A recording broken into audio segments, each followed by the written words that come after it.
Good volatility overall coming into the market today. You had that big drawdown in the middle, and then overall a pretty decent recovery in here. That JD was no exception to that. We basically ended flat in here on the day, only down around 7 cents. Where does that kind of put us here on this weekly chart? You can see this white line right here. I'll zoom in so you can see it better. That is our 9-day EMA. That is going to be key for us in here. The past 4 weeks, we've been trading below it ever since we had that big pullback in here coming in at the end of July. So that white line right here, that 9-day EMA, $32 level, that is going to be key for us to hold. That's going to be our first resistance. Anything above that, nice whole numbers, right? 33, here's 34. Anything above 34, if we can get a confirmation of a breach and hold of that $34 level, then we're going to be looking up here around this $39 area. Now, as far as our supports, what are we looking at in here? Well, that $31 level is going to be key for us to hold. If we can't, because that contains a slower trend line. If we can't, then we're going to be looking about $2 going all the way down, stair stepping down in here. So 31, here's 29, 27, 25,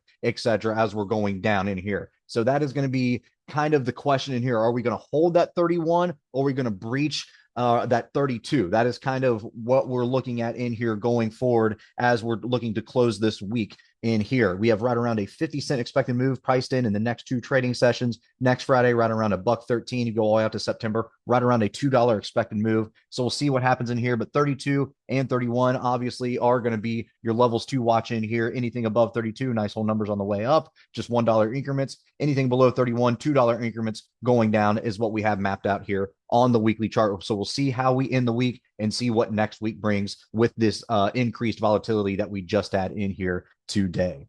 All right, guys, if you like this video, make sure to check us out on all of our social media. We also have a Discord service if you are interested, and you can find all of our socials in the description below.